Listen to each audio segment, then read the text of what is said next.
समय के साथ साथ समय काल परिस्थिति के अनुसार हमारे जीवन में बहुत सारे बदलाव आने शुरू होते हैं।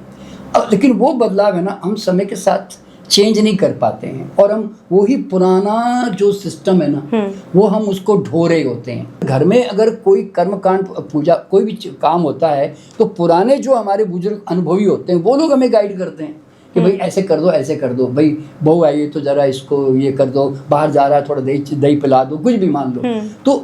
तो इसमें मीडिएटर की कोई जरूरत होती नहीं है एज सच देखा जाए तो, पर वो उन्होंने डाल ऐसे दिया कि अब हमें लगता है कि अगर बीच में पंडित नहीं है तो हम शादी थोड़ी कर सकते हैं यार। आज पंडित, पादरी, मौलवी ये सब बाइंड करके नहीं रख रहे हैं, बल्कि ये एक प्रकार से समझो कि ईश्वर और आदमी के बीच में आ गए हैं, यूँ समझ लें एक प्रकार से। शास्त्र आदमी लिखता है, कोई ऊपर से आसमान से टपकता नहीं है, और हम समय के साथ साथ उसमें उसके अंदर बदलाव भी लाना चाहिए। नमस्कार। सनातन धर्म में जन्म से लेकर मृत्यु तक अलग अलग संस्कार किए जाते हैं। जब तक हम जीवित हैं तब तक बहुत सारे कर्मकांड होते हैं और मृत्यु के पश्चात भी कर्मकांड किए जाते हैं। ऐसा माना जाता है कि कर्मकांड के आधार पर ही हमारी जो जीवन शैली है वो स्थापित रहती है, सुनियोजित रहती है, और साथ ही साथ अगर कर्मकांड करते रहेंगे तो अपने जीवन में छोटी मोटी जो बाधाएं हैं उनसे हम पार पा सकते हैं और आध्यात्मिक उन्नति भी कर सकते हैं। अब हमें ये समझना पड़ेगा कि कर्मकांड जो कि बाहरी चीज़ है, क्या वो वास्तव में अंदर ले जाने का मार्ग भी बन सकता है। आज इस विषय पर हमसे चर्चा करेंगे बहुत ही प्रख्यात व्यक्तित्व जो कि रेकी ग्रैंड मास्टर हैं और साथ ही साथ PLR एक्सपर्ट हैं। कर्मकांड के विषय में उनके क्या विचार है यह जानने की कोशिश करूंगी। मेरे साथ हैं doctor NK Sharma ji. Doctor साहब नमस्ते। सबको नमस्कार मेरा। डॉक्टर साहब, हम हिंदू हैं, हम सनातनी जब से पैदा होते जब तक मर ना जाएं हम संस्कारों को फॉलो करते करते चलते हैं। मेरे दिमाग में कई बार ये सवाल आता है कि हम तो चलिए एक प्रॉपर चैनल के थ्रू पूरा जीवन गुजार देते हैं, लेकिन ऐसे बहुत से धर्म हैं, बहुत से ऐसे पंथ हैं जिनमें ऐसा कुछ संस्कार किया ही नहीं जाता। तो क्या वो उनकी जीवन शैली उनको आध्यात्मिकता से नहीं जोड़ती है? मैं थोड़ा समझना चाहूँगी पहले। देखिए, सबसे पहले तो हमें ये समझना बड़ा ज़रूरी है कि डेफिनेटली हर धर्म में बहुत तरह के संप्रदाय हैं, बहुत तरह के धर्म भी इस धरती पर है, और हर एक के कर्मकांड भी अलग अलग है। हमारे जितना तो शायद किसी का नहीं है ना। और जितने मेरे ख्याल से हिंदू धर्म में कर्मकांड है, शायद दुनिया में और कहीं इतने कर्मकांड नहीं है। जी जी। तो सबसे पहले हमें समझना क्या पड़ेगा कि कर्मकांड है ही क्यों, मतलब क्या मतलब है इसका। ठीक है ना। अभी आज से कोई 4-5 हज़ार साल पहले तक जो है हमारी सभ्यता का जब तक विकास नहीं हुआ, क्योंकि अभी मुश्किल से जो है समझो कि 70 हज़ार साल पहले मानव, ह्यूमन बीइंग जो है, जिसको हेमिसेपियन कहते हैं, वो उनका मतलब समझो कि धरती पर जो है काम स्टार्ट हुआ। ठीक है ना। और उसके बाद में अभी 5000 साल पहले तक भी ना कोई धर्म था, ना कोई ग्रंथ थे, ना कोई कर्मकांड था। ये सब कर्मकांड का विकास कब होता है? जब आपके अंदर एक डर पैदा होता है। अच्छा। आप ऐसा कोई मान कर के चलते हैं कि बाहर कोई आदमी ईश्वर बैठा हुआ है कि जिसके लिए हमें कुछ न कुछ करना पड़ेगा, मतलब हवन करना पड़ेगा, प्रार्थना करनी पड़ेगी, स्तुति करनी पड़ेगी, कोई गुस्सा ना हो जाए, उसको नाराज ना हो जाए, उसको मनाना पड़ेगा। समझे ना। तो कर्मकांड का मतलब क्या है? देखिए, ऐसा नहीं कि सब कुछ डर और नेगेटिविटी ही है। कई बार हमारी श्रद्धा और भावना भी होती है कि मैं भगवान के प्रति अपनी कृतज्ञता प्रकट करने के लिए मैं ऐसा कोई भगवान को मान के चलूं कि जिसमें मैं उसको रोज़ नहलाऊं, मैं उसको फूल माला पहनाऊं, मैं उसको भोग लगाऊं, मैं ये करूं, मैं वो करूं, है ना, मैं उसकी तारीफ़ करूं, मैं रोज़ उसका नाम जपूं, उसका भजन करूं। तो ये सब चीज़ें पैदा ही इस बात पे हुई कि कहीं कोई बाहर कोई शक्ति है व्यक्ति के रूप में, तो उसके लिए मुझे ये सारे कर्म कांड करने पड़ेंगे। मतलब मुझे मंदिर की परिक्रमाएं करनी पड़ेगी कि मुझे उसको मतलब हवन, उसके नाम से हवन करना पड़ेगा, ये सारे।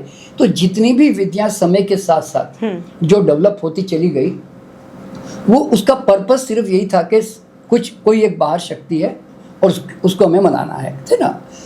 और वरना कर्मकांड का मतलब क्या है कि आप जब समाज का निर्माण करते हैं तो आपके जीवन में जो भी घटनाएं घटती है तो बचपन से लेकर मृत्यु दम तक, तो फिर आपको ऐसा कोई ना कोई तो रिचुअल डेवलप करने पड़ेंगे, जो सामाजिक रूल या नैतिकता भी हम कहते हैं, कि जिससे कि समाज एक पर्टिकुलर ढांचे में चल सके। मतलब सब एक रूल फॉलो कर सके। एक रूल फॉलो करें। हाँ। और अब इसमें समझना क्या मालूम है कि जो भी शास्त्र बनते हैं, नियम बनते हैं, तो ये कोई आसमान से तो उतर के नहीं आते ना। ये तो समय के साथ साथ जो भी इस पर्टिकुलर विषय से संबंधित जो ज्ञानी या प्रोफेसर लोग होते हैं, ध्यान रखना प्रोफेसर, इस शब्द के बहुत अच्छे जानकार होते हैं, वो लोग जो है इस तरह के नियम कानून जो है वो बनाते हैं। समझे ना, इस तरह से वो ये समझते हुए कि भाई ये नियम बनाएंगे तो समाज ठीक ठाक चलेगा। देखिए, जब कोई चीज़ बनती है, कर्मकांड डेवलप होते हैं, तो उसके पीछे भावनाएं तो बहुत अच्छी होती है, क्योंकि उसको बनाने के पीछे बहुत बड़ा रीज़न रहा होगा, ठीक है ना। लेकिन बाद में क्या होता है कि समय के साथ साथ समय काल परिस्थिति के अनुसार हमारे जीवन में बहुत सारे बदलाव आने शुरू होते हैं, लेकिन वो बदलाव है ना, हम समय के साथ चेंज नहीं कर पाते हैं, और हम वही पुराना जो सिस्टम है ना, वो हम उसको ढो रहे होते हैं। सुनिए ना, हम उसी को ढो रहे होते हैं अभी भी, चाहे वो जन्म की बात हो, मृत्यु की बात हो, शादी की बात हो, जीवन का कोई भी हम कर्म करते हैं ना, उन सब में हम वही पुरानी प्रथाओं को ही ढो रहे होते हैं वास्तव में, समझिए ना, इस तरह से। तो बाकी कर्मकांड जो है, देखिए कर्मकांड का मतलब है कि कोई न कोई एक कर्म करना, ठीक है ना। तो कर्म जो है वो बहुत ज़रूरी है। अभी मान लीजिए मैं आपको नमस्ते करना चाहता हूँ, मैं आदर देना चाहता हूँ, तो मैं नमस्ते कहूँगा तो मैं कुछ न कुछ हाथ जोड़ के एक कोई न कोई कर्मकांड तो करूँगा ना। ऐसे हाथ जोड़ूंगा, अभी मिलिट्री वाले ऐसे करते हैं, सैल्यूट करते हैं, तो वो एक कर्मकांड है कि जिससे सामने वाले ऑफिसर को थोड़ी शांति, मतलब एक रेस्पेक्ट मिलती है कि भाई चलो मैं बॉस हूँ, ये मेरा सैनिक है, इस तरह से।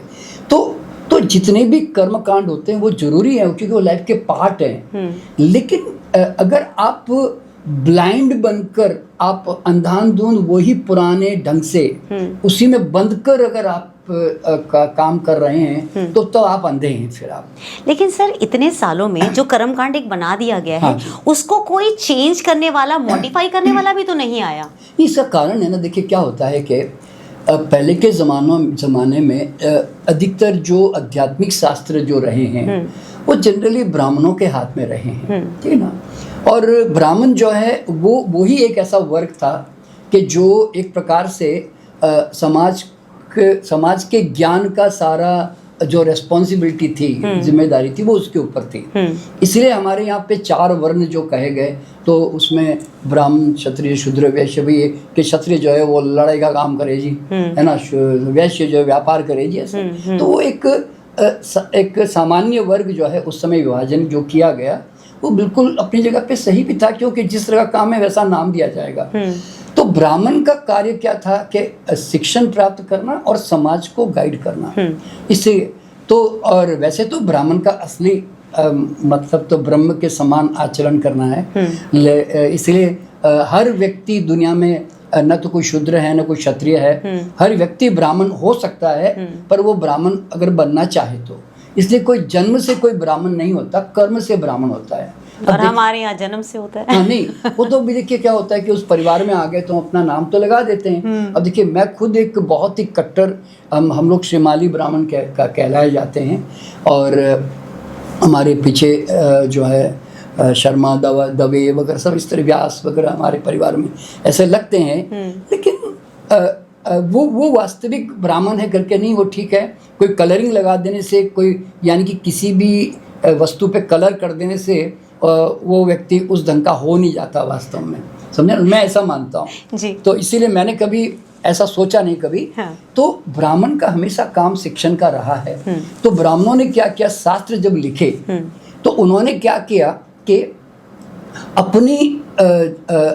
अपने जीवन यापन के लिए उन्होंने पूरी शास्त्रों में सुविधाएं पैदा कर ली। क्यों? कारण क्या है कि उन उस समय वो व्यापारी भी नहीं थे, वो नौकरी भी नहीं करते थे कहीं, तो उनके पास सिर्फ विद्या अब थी। उनके पास विद्या ही थी, सरस्वती थी। तो अब लक्ष्मी का साधन जो है वो तो समाज ही करेगा ना भाई। तो उन्होंने फिर क्या किया कि, और गलत भी नहीं था वो, क्योंकि ब्राह्मणों को संरक्षण अपना करना बहुत ज़रूरी था। तब उन्होंने फिर क्या किया, हर एक विधि विधान में, कर्मकांड में अपने को बीच में डाल दिया कि भाई शादी करो तो मुझे बीच में रखना, पैदा हो जाए तो मुझे बीच में रखना, यानी कि घर का मुहूर्त पूजा पाठ भी करो तो मुझे बीच में रखना, और मुझे दान देना, गौ देना, स्वर्ण दान देना। तो अगर आप देखोगे पुराने हमारे शास्त्रों में, तो उसमें आज भी उसमें ऐसे ही लिखा हुआ है कि ब्राह्मणों को गौ दान दो, क्योंकि ब्राह्मण बेचारा कैसे जिएगा, उसको गौ दोगे तो उसके घर में गौ रहेगी तो वो मतलब सर्वाइवल कर जाएगा अपना। आजकल सर थोड़ा स्ट्रैटेजी चेंज हो गई, कहते हैं कि गाय तो हम पाल नहीं सकते शहरों में, उसके बराबर पैसे दे दो। हाँ, पैसे दे दो। हाँ। तो वो ऐसा कहते भी हैं अभी भी। अगर आप कई बार घर में पूजा पाठ होता है तो पंडित लोग आते हैं तो वो कहते हैं क्या दान दोगे, ऐसे बोलते हैं ना, इस तरह की बातें करते हैं वो। और स्वर्ण दान दे दो। तो पहले पुराने जमाने में स्वर्ण दान देते थे भाई, क्योंकि राजा महाराजा होते थे, जमींदार होते थे। अब तो स्वर्ण दान का कोई सेंस नहीं रह गया, और वैसे तो अब तो स्वर्ण दान दे ही सकते सर। अब तो स्वर्ण इतना ऊंचा चढ़ गया है। सही बात है। तो देखिए, समय के साथ साथ अब हमें क्या समझना चाहिए, अब भाई वो पुराने ज़माने में जो गरीबी थी, ब्राह्मण बहुत गरीब था, अर्न नहीं कर सकता था, एजुकेशन नहीं था, और ब्राह्मण पूरा का पूरा शिक्षण पे ही डिपेंडेंट था। अब तो ब्राह्मण वर्ग जो है अब उस स्थिति में अब नहीं है। अब वो घर घर जाके भिक्षावृत्ति मांग के, जैसे बोलते हैं ना, मंक की तरह, या दूसरे लोगों पर निर्भर रह जाए, ऐसा ब्राह्मण अब नहीं है। अब तो ब्राह्मण पूरे दुनिया में जज, डॉक्टर, इंजीनियर, सब बड़े बड़े पदों पे जा चुका है, नेता बन चुका है। तो इसलिए अब क्यों सवाल ये पैदा होता है ना कि why he is in between. उसका कारण क्या मालूम है? देखिए, किसी भी चीज़ में ना हमें किसी मध्यस्थ की जरूरत होती नहीं है। ओरिजिनली बता दूं, वैसे में एक्चुअल में मध्यस्थ की जरूरत क्या है भाई? वो सिर्फ सवाल क्या होता है, चूंकि पैदा होने के बाद क्या करना चाहिए, वो अनुभव वो दादा दादी या घर के बड़े बुजुर्ग बताते हैं जनरली, समझे ना। और घर में अगर कोई कर्मकांड, पूजा, कोई भी काम होता है तो पुराने जो हमारे बुजुर्ग अनुभवी होते हैं वो लोग हमें गाइड करते हैं कि भाई ऐसे कर दो, ऐसे कर दो, भाई बहू आई है तो जरा इसको ये कर दो, बाहर जा रहा है थोड़ा दही पिला दो, कुछ भी मान लो। तो इसमें मीडिएटर की कोई जरूरत होती नहीं है एज सच देखा जाए तो। पर वो उन्होंने डाल ऐसे दिया कि अब हमें लगता है कि अगर बीच में पंडित नहीं है तो हम शादी थोड़ी कर सकते हैं यार। हम मंत्र तो वही मर गया तो हम अब हम क्या करें जी, कैसे करें जी? अब कोई आके बीच में मंत्र पढ़े जी, थोड़ा सा कुछ तरीका बताए जी, तो ताकि वो सिस्टम से मतलब वो आत्मा जो है सदगति प्राप्त कर लें। ऐसा कुछ भी नहीं है। देखिए, पहली बात तो क्या मालूम है कि हमें आज देखिए, पंडित, पादरी, मौलवी, ये हर जगह पे है ना, बीच में अपने आप को उन्होंने लाके रखा है। पूरे समाज को एक प्रकार से समझो कि अपने ऊपर निर्भर करने के लिए, वास्तव में सच बात कहूँ तो। सर, हम ये भी तो मान सकते हैं सबको बाइंड करने के लिए भी? नहीं, बाइंड करने के लिए देखिए क्या होता है कि बाइंड करने के लिए तो मैं नहीं कह सकता। कारण क्या मालूम है? क्योंकि अब समाज की जो हालत है, जो स्थितियां हैं, उसमें कहीं पर भी ये लोग आज पंडित, पादरी, मौलवी सब बाइंड करके नहीं रख रहे हैं, बल्कि ये एक प्रकार से समझो कि वो हो गए हैं, ईश्वर और आदमी के बीच में आ गए हैं, यूँ समझ लें एक प्रकार से। एक प्रकार से यूँ समझ लें, जो कि मीडिएटर कभी एजेंट क्यों चाहिए हमें? भगवान और हमारे बीच में वाई वी नीड एजेंट्स। मे भी हम इतने पढ़े लिखे नहीं है, मतलब आध्यात्म के मामले में। नहीं, उसका कारण क्या है? ये जो मिस्ट्री है ना कि परमात्मा कौन है, स्वर्ग नरक क्या है, ये आत्मा कहाँ जाती है, क्या होता है, तो कहीं ना कहीं जो मिस्ट्री मेंटेन्ड है ना सदियों से, उसके कारण फिर हम डिपेंडेंट हो जाते हैं, क्योंकि वो विषय हमारा नहीं है। अब वो एक पंडित के पास जाओगे तो वो बड़े ऊंची बातें करेगा, एक पादरी ऊंची बातें करेगा ना, मौलवी बातें करेगा, तो वो हम समझ नहीं पाते। हम क्या सोचते, भैया ये इन्हीं को मालूम है, इसलिए चुपचाप ये जो कहें फॉलो कर लो जी। अब समझे ना। और ये फिर जो करवाते हम चुपचाप कर भी लेते हैं। और आपने एक बात नोट भी की होगी कि देखिए, मैं खुद पंडित रहा हूँ बचपन में। आपको अभी भी आप पंडित हैं? नहीं, पंडित तो हूँ नहीं। देखिए, हम बचपन में, मैं बताना चाहूँगा कि मैं खुद, चूंकि हम कर्मकांडी पंडित ही थे, तो बचपन से मैंने कम से कम 500 शादियां कराई होगी, 1000 दुकानों के मुहूर्त कराए होंगे मैंने भी बचपन में, क्योंकि 18-20 साल तक पिताजी के साथ रहे तो यही काम धंधा करते थे। मतलब ऐसे चोटी रख कर ने 3 त्रिपुंड लगाकर और धोती वोती पहनकर हम लोग यही काम करते थे। तो बचपन से सब चीज़ों को मैंने देखा है वास्तव में, समझे ना। तो और मैं ये भी जानता हूँ अच्छी तरह से कि ये सब चीज़ें सिर्फ इसलिए ज़रूरी है क्योंकि सामान्य आदमी को जो है ना, उनको पता नहीं होता कि किया जाए। तो एक प्रकार से ऐसा भी नहीं है, एक प्रकार से जैसे बोलते हैं ना कि जैसे हम कोई मॉन्यूमेंट देखने जाते हैं तो कोई टूरिस्ट गाइड होता है तो हमें थोड़ा आइडिया आ जाता है कि भाई ये क्यों मॉन्यूमेंट बना।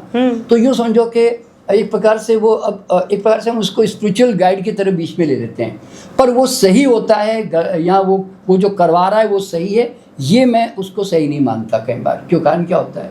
क्योंकि उन्होंने अपने ढंग से सब कुछ जो है बनाया हुआ होता है। क्योंकि मेरा ये मानना है कि शास्त्र आदमी लिखता है, कोई ऊपर से आसमान से टपकता नहीं है, और हम समय के साथ साथ उसमें उसके अंदर बदलाव भी लाना चाहिए। अब देखिए मैं एग्जांपल देता हूँ आपको मैं कि आज शादी होती है, अब दूल्हा जो है वो अभी भी घोड़े के ऊपर बैठता है, और अभी भी हम क्या बोलते हैं, घोड़ी कब चढ़ेगा, घुड़ चढ़ी नहीं, मतलब दूल्हे को भी बोलते जैसे है ना कि किसी शादी की चर्चा करें तो भैया घोड़ी कब चढ़ेगा, ऐसे बोलते हैं। अरे भाई घोड़ी क्यों चढ़ेगा? वो पुराने ज़माने में जब कोई गाड़ी थी नहीं और उस समय उसको घोड़े पे चढ़ के जाना पड़ता था दुल्हन को रहने के लिए गांव से दूसरे गांव, तो भाई उस समय घोड़ा जरूरी था। तो भैया अब घोड़ा क्यों, मेरे को ये समझ नहीं आता भाई। आज के इस युग में अब घोड़े की जरूरत कहाँ है, लेकिन फिर भी घोड़े पे बैठेंगे जी। अच्छा, पहली बात ये मुझे तो हंसी आती है वास्तव में। और दूसरी तरफ क्या होता है कि फिर वो कहते हैं जी सर पे जो है सहरा पहनेंगे जी, बड़ा ऐसे दूल्हा बनने के लिए। अरे भाई शादी करने जा रहे हो यार, तो वो कहते हैं दूल्हे राजा। अरे काय का राजा यार, मतलब तो ये जो मुझे कई बार हंसी भी आती है कि ऐसा कहने का सेंस क्या है कि आप दूल्हे राजा हो वास्तव में। अरे भाई कोई तुम गढ़ जीतने जा रहे हो, तुम किसी को कुछ बड़ा काम करने जा रहे हो कि जिसे तुम समझते हो कि तुम दूल्हे राजा हो गए। तो हाँ, ये तो तलवार भी होती है सर साथ में। हाँ, फिर मजेदार बात क्या है, तलवार लेके भी चलते हैं कि वो तो तोरण पे जाके वो तलवार ऐसे लगाएंगे। हाँ। अरे भाई वो पुराने ज़माने में ठीक था, क्योंकि उस समय तलवार रखनी पड़ती थी, क्योंकि समय भी ऐसा था जहाँ पे तो अब तलवार हाथ में रखने का सेंस क्या भाई, समझे ना। तो मतलब मैं यूँ कहना चाहता हूँ कि ऐसा नहीं कि ये देखिए एक समय पे वो बहुत अच्छी चीज़ें थी और अपनी इसको करने से मज़ा भी आता था, पर अब क्यों भाई, अब क्यों ऐसा करते हो? अभी किसी की, अब देखो ना, अब किसी की मृत्यु भी हो जाती है तो आपने देखा होगा कि जनरली आपने देखा होगा हर घर में बांस को ही ढूंढ के लेके आते हैं। क्यों भाई? अब बांस की क्या जरूरत है भाई? उस ज़माने में लाश को ले जाने के लिए कोई साधन नहीं था एक ज़माने में, तो ठीक है हम बांस लेकर आ गए। भैया अब क्यों बांस लेकर आते हो यार? अब तो मॉडर्न बड़े अच्छे स्ट्रेचर्स और वो सब आ चुके हैं, तो उसका उपयोग करो ना। अभी भी बांस की दुकानें बनी हुई है, कमाल की बात है, और उसके ऊपर घास फूस रख कर फिर उसको सजा के लेके जा रहे होते हैं। तो ये चीज़ें मुझे बड़ी हैरान करती है। मतलब ऐसा नहीं, देखिए अब जिनको शौक है वो करें, मैं किसी के विपक्ष में बात नहीं कर रहा हूँ, पर सवाल क्या होता है कि क्यों पुराने ढर्रे को तुम जिए जा रहे हो भाई? जब समय के साथ साथ जो एक आधुनिक बदलाव आ रहा है, उस आधुनिक बदलाव में हम अल्टीमेटली कंफर्ट होने के लिए काम करते हैं ना, तो उससे बेटर कंफर्ट आ गए ना।